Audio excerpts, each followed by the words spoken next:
تبعهم بإحسان إلى يوم الدين أما بعد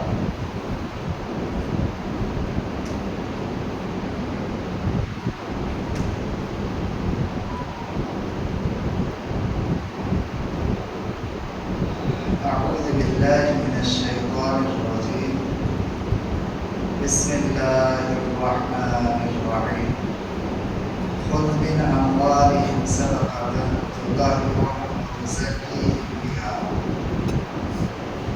حضرات گرامی، اللہ کی توفیق اور مہربانی سے الحمدللہ آج ہم لوگوں نے 12 نمبر 10 کا آدھا اور 12 نمبر 11 کا کچھ حصہ نماز تراویح میں سماعت کیا ہے۔ اللہ سے دعا ہے پروردگار عالم تم ہمارے نیک اعمال کو قیام و سیام کو قبول فرما اور ہماری نجات کا ذریعہ بنا دے۔ آمین۔ حضرات گرامی، آج جو تلاوت شروع ہوئی تو ان میں جو اہم باتوں کا ذکر ہوا ان میں سے ایک بات یہ ہے کہ آدمی کو اللہ رب العزت پر ہمیشہ بھروسہ اور توکل رکھنا چاہیے، چاہے معاملہ کتنا ہی نازک کیوں نہ ہو۔ نبی صلی اللہ علیہ وسلم حضرت ابوبکر صدیق رضی اللہ عنہ غار حرا میں ہیں اور دشمنان اسلام اتنا قریب پہنچ گئے کہ حضرت ابوبکر صدیق رضی اللہ عنہ کہہ رہے ہیں اللہ کے رسول اگر وہ اپنے قدموں کی طرف دیکھیں تو ہمیں دیکھ لیں گے۔ نبی کریم صلی اللہ علیہ وسلم نے فرمایا لا تحزن ان اللہ معنا، کہ تم گھبراؤ مت، اللہ رب العزت ہمارے ساتھ ہے۔ اور اللہ رب العزت نے ان کے اوپر سکینت کو نازل کر دیا، سکون سے آرام کے ساتھ وہ چھپے رہے۔ 3 دن تک غار حرا میں رہنے کے بعد آپ صلی اللہ علیہ وسلم حضرت ابوبکر صدیق رضی اللہ عنہ وہاں سے نکلے اور مدینے کا سفر اختیار کیا۔ تو اس نازک موڑ پر نبی صلی اللہ علیہ وسلم اللہ پر توکل اور بھروسہ کیے گئے، لہذا ہر شخص کو چاہیے کہ اللہ رب العزت پر توکل اور بھروسہ رکھے۔ پھر آگے اللہ رب العزت نے جن باتوں کا ذکر کیا ان میں سے ایک اہم بات یہ ہے کہ آدمی جو زکوٰۃ نکالتا ہے تو زکوٰۃ کن لوگوں پر خرچ کیا جائے گا اس کے بارے میں بیان کیا۔ کہا انما الصدقات للفقراء والمہاجرین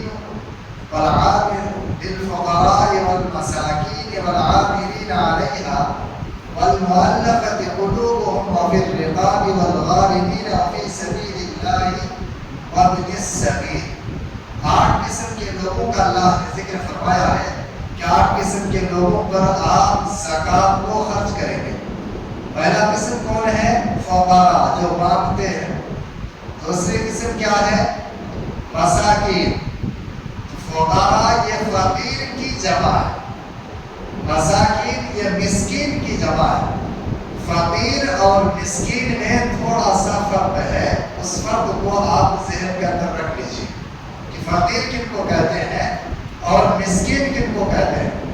فقیر کہا جاتا ہے کہ آدمی اس سے روپیہ 2 روپیہ کچھ مانگ کر کے کھاتا ہے، مانگی ہوئی چیزوں میں سے کبھی کچھ زبان آ جاتا ہے اور کبھی نہیں آتا ہے، ایک مانگنا کھانا ان کا ایک پیشہ ہے۔ اور مسکین اس کو کہا جاتا ہے جس کی تھوڑی موڑی آمدنی ہے اور اس تھوڑی آمدنی کی وجہ سے وہ مانگ بھی نہیں پاتا ہے اور اس تھوڑی آمدنی سے ان کے اخراجات بھی پورے نہیں ہوتے، تو معاشرے میں یہ گھٹ گھٹ کر کے مرتے ہیں۔ نہ ہی اتنا زیادہ روپیہ پیسہ ہے کہ اپنی ضرورتیں پوری ہو اور نہ ہی روپیہ پیسہ تھوڑی موڑی آمدنی ہے جس کی وجہ سے وہ مانگ سکتا ہو، نہ مانگ ہی پاتا ہے، نہ کمائی سے ضرورت ہی لہذا مسکین طبقہ جو معاشرے میں ہوتا ہے ان کو تلاش کرنا اپنی ذمہ داری ہے کہ معاشرے میں کون کون افراد ایسے ہیں کہ کمانے والا ہے، خرچ کرنے والے انیک، ان کی ضرورتیں پوری ہوتی ہے یا نہیں ہوتی ہے. یہ معاشرے میں جو صاحب ثروت ہیں، جو صاحب اقتدار ہیں، جو ذمہ دار افراد ہیں، ان کی ذمہ داری ہے کہ ان لوگوں کے بارے میں معلوم کرے اور زکوٰۃ کی رقم ان کو عنایت کرے، ان کو دے. تو فقیروں پر زکوٰۃ کی رقم خرچ کی جائے گی، مسکینوں پر خرچ کی جائے گی. تیسری قسم عاملین، کہ جو لوگ زکوٰۃ کی رقم کو جمع کرتے ہیں. اور معاشرے میں جگہ ایسی ہے جہاں پر بیت المال کا قیام ہوتا ہے اور بیت المال میں زکوٰۃ کی رقم جمع کر کے رکھی جاتی ہے اور ضرورت کے تحت لوگوں کو دیا جاتا ہے زکوٰۃ کی رقم.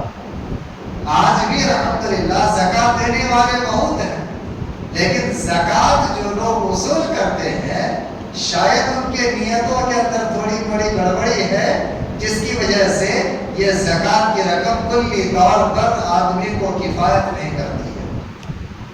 عمر بن عبدالعزیز رحمہ اللہ کے زمانے میں زکوٰۃ کی رقم کو لے کر کے ایک آدمی کی غربت کو دور کر دی جاتی تھی، مقروض کے قرض کو ادا کر دیا جاتا تھا، اور اسی طریقے سے بیوہ جو ہے ان کے اخراجات کو پورے کیے جاتے تھے. معاشرے میں جو مسکین ہیں ان کی ذمہ داری ادا کی جاتی تھی. نتیجہ یہ نکلا تھا کہ معاشرے میں غربت رہی، نہ فقراء رہے نہ مساکین رہے، زکوٰۃ کی رقم لینے والا نہیں ملتا تھا. یہ عالم تھا کہ اسلامی دور کا ایک سنہرا دور گزرا ہے کہ زکوٰۃ کی رقم کس کو دیں آدمی نہیں ملتا تھا، حتیٰ کہ غیر مسلموں بھی زکوٰۃ کی رقم دی گئی، ادا کی گئی. تو زکوٰۃ جو نکالا جاتا ہے ایک سسٹم کے تحت اگر اس کا استعمال ہو، اللہ رب العزت نے جو طریقہ بتایا ہے اس طریقے کو اختیار کیا جائے، سلف صالحین نے جو طریقے اختیار کیے ہیں ان طریقوں کو ملحوظ رکھا جائے تو آج بھی زکوٰۃ کی رقم سے معاشرے سے غربت ختم ہو سکتی ہے. عاملین یہ تیسری قسم ہے لوگوں کی جن کو زکوٰۃ کی رقم دی جائے گی، یعنی وہ عمال جو زکوٰۃ کی رقم کو اکٹھا کرتے ہیں اور زکوٰۃ کی رقم سے ان کی تنخواہ متعین ہوتی ہے تو ان کو زکوٰۃ دیا جا سکتا ہے. اسی طریقے سے مؤلفۃ قلوب، یعنی دلوں کو جیتنے کے لیے ایک آدمی معاشرے میں ایسا ہے کہ اگر ان کو 10,000 دیا جائے یا 20,000 دیا جائے تو وہ اسلام کی طرف قائد ہو کر کے دائرہ اسلام میں داخل ہو جائے گا. امید ہے تو ایسے لوگوں کو زکوٰۃ کی رقم دی جائے گی، جس کو کہتے ہیں دل جیتنے کے لیے. معاشرے میں دل جیتنے کے لیے زکوٰۃ کی رقم ادا کرنا، تو زکوٰۃ کی رقم جو ادا کی جاتی ہے دل جیتنے کے لیے بھی اس کو ادا کیا جا سکتا ہے. اسی طریقے سے گردن چھڑانے کے لیے کوئی آدمی غلام بنا لیا گیا یا پھر کوئی آدمی ایسا ہے جو بے قصور ہے اور اس کو قید خانہ میں ڈال دیا گیا غلط فہمیوں کی وجہ سے، تو ایسے لوگوں کو قید خانہ سے چھڑانے کے لیے یا غلام ہے اس کو خرید کر کے آزاد کرنے کے لیے زکوٰۃ کی رقم ادا کی جا سکتی ہے، زکوٰۃ اس پر خرچ کیا جا سکتا ہے. پھر اسی طریقے سے اللہ تعالیٰ نے کہا کہ جو لوگ مقروض ہیں ان کو قرض دے کر کے، ان کو زکوٰۃ کی رقم دے کر کے اس کے قرض کو ادا کیا جانا. ایک آدمی ہے اچھا کاروبار کر رہا ہے، لاری بھر کر کے فروٹ وغیرہ منگایا، پتا چلا کہ پورا فروٹ برباد ہو گیا، سڑ گیا. اب اس کے پاس پیسے نہیں ہیں کہ اب رقم کو ادا کرے اور کوئی دوسری آمدنی بھی نہیں ہے جس کے ذریعے سے وہ قرض کو ادا کر سکے، مقروض ہو گیا. تو ایسے لوگوں کو قرض دے کر کے یا زکوٰۃ کی رقم دے کر کے اس کی طرف سے قرض کو ادا کرنا یہ ضروری ہے. قرض کی رقم اس پر بھی خرچ کیا جا سکتا ہے. اللہ رب العزت کے راہ میں خرچ کرنا، اللہ رب العزت کے راہ سے مراد کیا ہے؟ کون لوگ ہیں جو اللہ رب العزت کے راہ میں ہیں؟ جن کے اوپر زکات کی رقم خرچ کی جائے گی. تو جو لوگ مدارس وغیرہ چلاتے ہیں، مدارس وغیرہ چلاتے ہیں نا، للہ باللہ، ایک آدمی دین کی نشر و اشاعت کے لیے جاتا ہے، للہ باللہ، ایک آدمی اعلاء کلمت اللہ کے لیے نکلتا ہے، للہ باللہ، آدمی جہاد فی سبیل اللہ میں جاتا ہے، للہ باللہ. تو یہ اللہ رب العزت کے راہ میں خرچ کرنا. اسی طریقے سے وابن السبیل، مسافروں پر خرچ کرنا، زکات کی رقم مسافروں پر خرچ کرنا، اللہ رب العزت کی راہ میں خرچ کرنا، مسافروں پر خرچ کرنا، دونوں میں تھوڑا سا فرق ہے. اللہ کے راستے میں خرچ کرنا یعنی اللہ کے راستے میں جو لوگ بھی کیا دین کی نشر و اشاعت کے لیے یا مدرسہ چلا رہا ہو یا کچھ کر رہا ہو، دین کو پھیلانے کے لیے، دین کی تبلیغ کے لیے نکلا، یہ تو اللہ رب العزت کے لیے نکلا ہے، اس پر تو دیں گے. اور مسافروں پر جو خرچ کریں گے تو مسافر کے لیے ضروری نہیں ہے کہ وہ اللہ رب العزت کے راہ میں ہی جائے. ایک آدمی حیدرآباد جاتا ہے، وہاں سے مال لاتا ہے اور یہاں ادھر میں لا کر کے بیچتا ہے. تو آدمی یہاں سے جو حیدرآباد گیا تو کس کے لیے گیا؟ اپنا کام کے لیے یا اللہ کے کام کے لیے؟ اپنا ہی کام کے لیے گیا نا. تو یہ کیا ہے؟ مسافر ہے. ابن السبیل کہا گیا اس کو، مسافر ہے. لہذا اس سے مسافر جو اپنے کام کے لیے ہی آیا ہے لیکن سفر میں ہے، تو پھر آپ کیا کریں گے؟ اس پر بھی خرچ کریں گے زکات کی رقم. لہذا اس چیز کا آپ خیال رکھیں گے. تو زکات کی رقم 8 قسم کے لوگوں پر خرچ کی جائے گی: فقراء پر، مساکین پر، عاملین پر، اور دل جیتنے کے لیے، گردن آزاد کرنے کے لیے، جو لوگ مقروض ہیں، جو اللہ رب العزت کی راہ میں ہیں، اور جو مسافر ہیں ان کے اوپر زکات کی رقم خرچ کی جائے گی. یہ ہم بات اللہ تعالیٰ نے بیان کی ہے. اب یہاں پر میں ایک چیز آپ کو بتا دوں کہ مدرسے کا ذکر تو اس آیت کے اندر اللہ نے کیا نہیں ہے. پھر مدرسے والے زکات کی رقم کیوں کر جمع کرتے ہیں؟ اس آیت میں زکات کے بارے میں آیا کہ مدرسے پر خرچ کرو؟ نہیں آیا نا. تو مدارس میں پڑھنے والے اکثر غریب طبقہ کا لڑکا ہوتا ہے. غریب طبقہ جو زکات کا مستحق ہے یا مسکینوں کے بچے اس میں زیر تعلیم ہیں، تو ان کے اوپر زکات کی رقم خرچ کی جا سکتی ہے.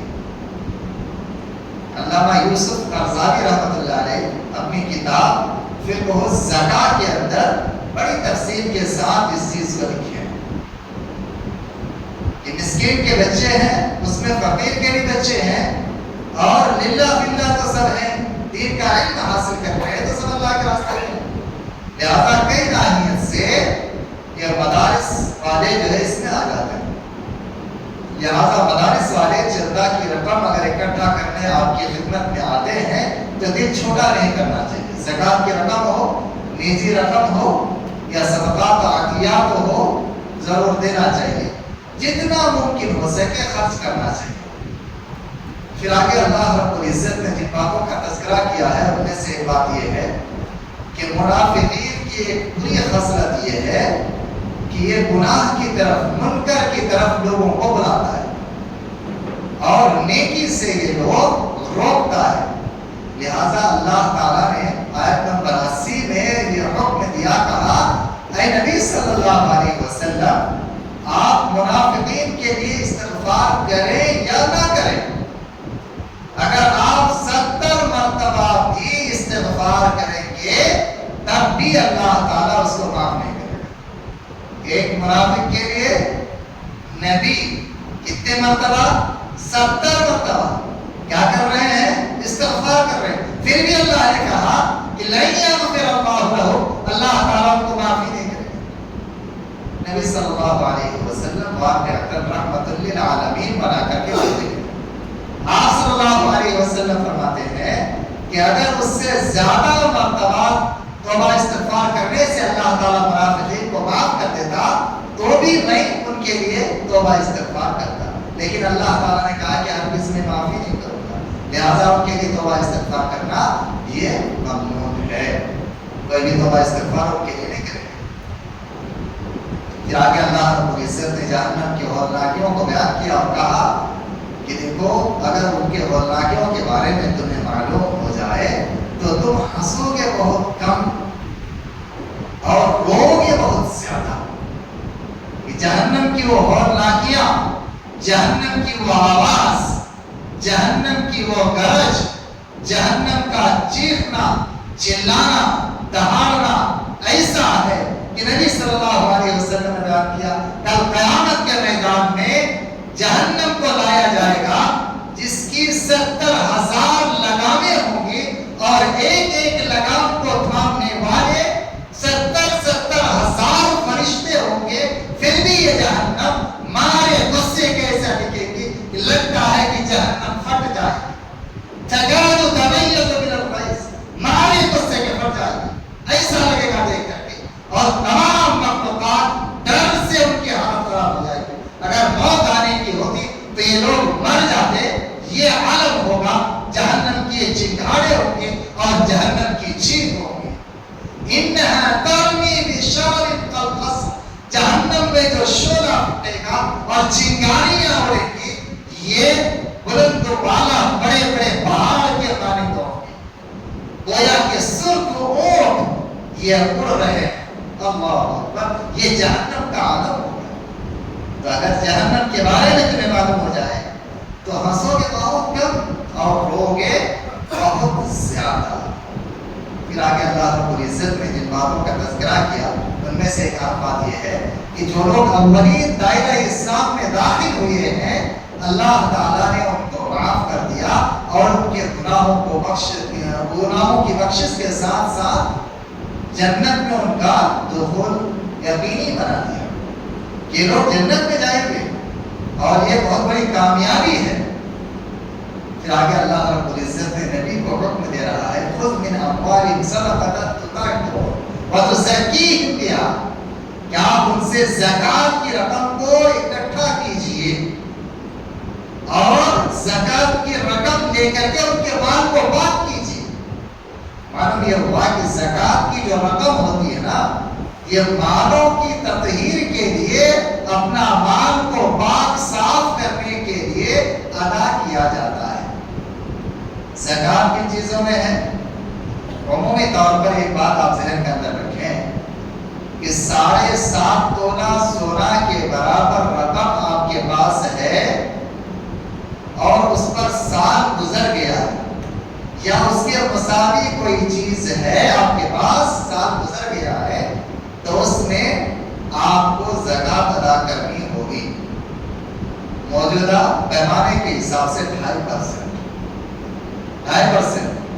اناج ہے تو اس میں آسمانی بارش سے اگر اناج کی پیدائش ہوئی ہے، پیداوار ہوا ہے تو پھر 10واں حصہ، اور اگر خود سے سینچائی کر کے کھیتی باڑی کیے ہیں تو 20واں حصہ، اور اگر زمین سے پوشیدہ دفینہ آپ کو ملا ہے تو اس کا 5واں حصہ.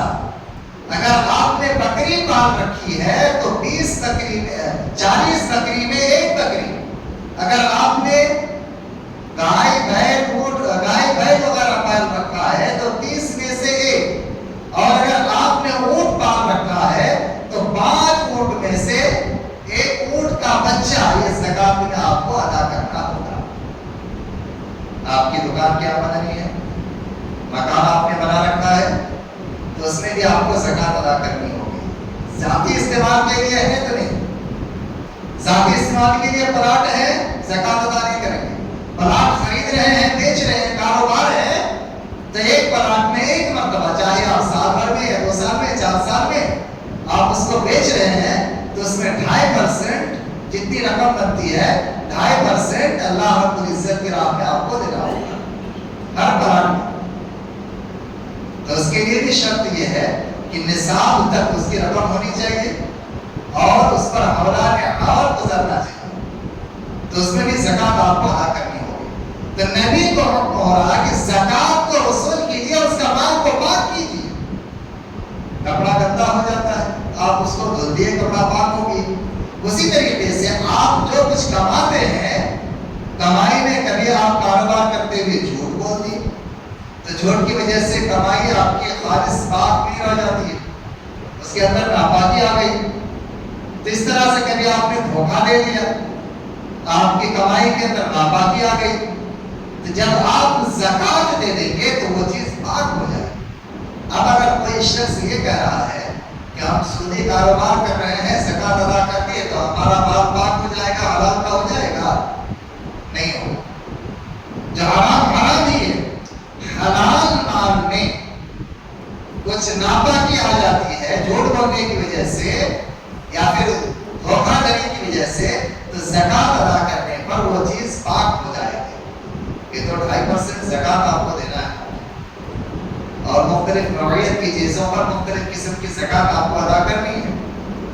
لیکن اس کے علاوہ بھی اگر آدمی چاہتا ہے کہ ہم زکوٰۃ ادا کریں گے 1/3، تو پھر دنیاوی مصیبتوں سے وہ بچ جاتا ہے۔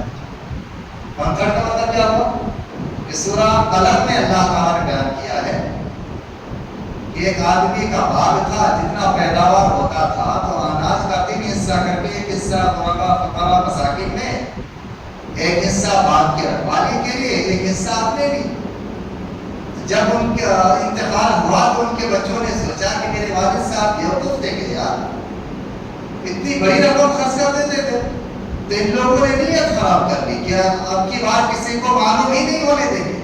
چپ چاپ صبح صبح گئے، اللہ رب العزت نے پورے باغ کو تباہ کر دیا۔ اس واقعے کو دیکھیے کہ جب تک باپ 3 حصہ کر کے ایک حصہ اللہ رب العزت کے راہ میں خرچ کرتا تھا، جب تک باغ بالکل محفوظ تھا، بیٹوں نے نیت خراب کی، اللہ تعالیٰ نے کیا کر لیا، پورا باغ ہی چھوڑ دیا گیا۔ تو لہٰذا زکوٰۃ اگر آدمی 1/3 دے رہا ہے، اللہ کے راستے میں خرچ کر رہا ہے، تو اس کا مالی نقصان کبھی ہو ہی نہیں سکتا ہے، ہو ہی نہیں سکتا ہے۔ بلکہ زکوٰۃ آدمی کو ادا کرنا چاہیے۔ کیوں؟ اگلی آیت میں یہ بات معلوم ہوتی ہے، آیت نمبر 111 میں کہ ان اللہ اشتری من المؤمنین انفسهم واموالهم بأن لهم الجنہ، اللہ تعالیٰ نے جنت کے بدلے میں مومن کے مال و دولت کو، ان کے نفس کو خرید لیا۔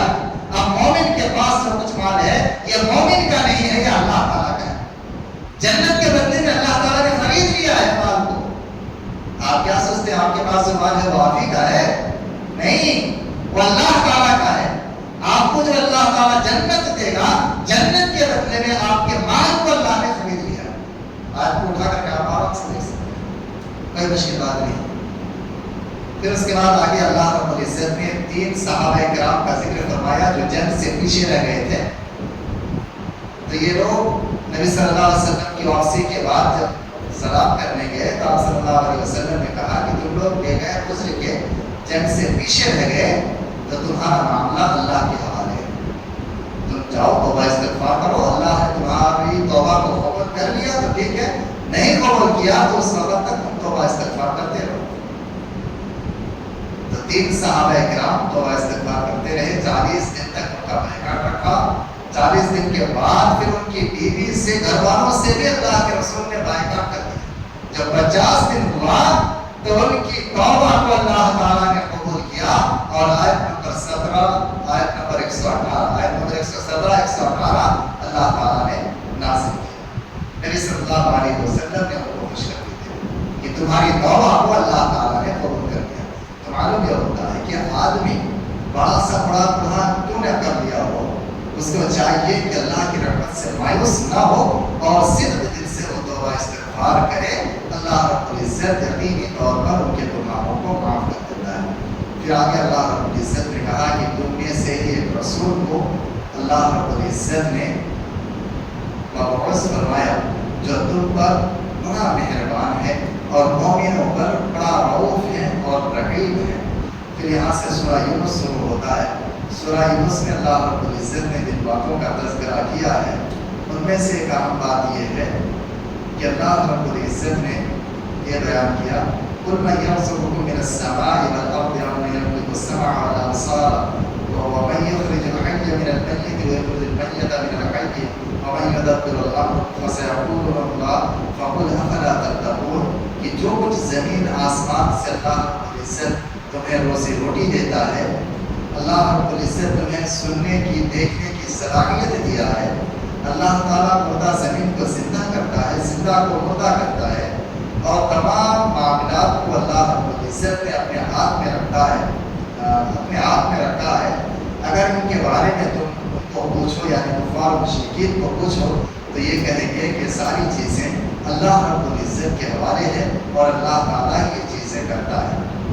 یہ بھی عجیب بات ہے کہ اللہ رب العزت نے ہی ان چیزوں کو اپنے ہاتھ میں رکھا ہے، یہ کافر ایک مشرک ان چیزوں کا اعتراف کرتا ہے۔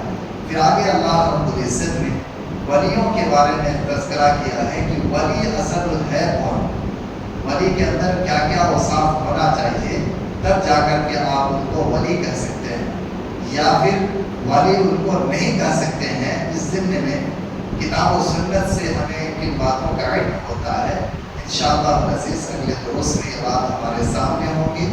اللہ سے دعا ہے پروردگار عالم تو ہمیں تیرے کلام کا صحیح فہم عنایت فرما، کفر اور شرک سے ہماری حفاظت فرما، اور ہم سب کو اپنا عافیت نصیب فرما، آمین۔ سبحانک اللہم و بحمدک، اشہد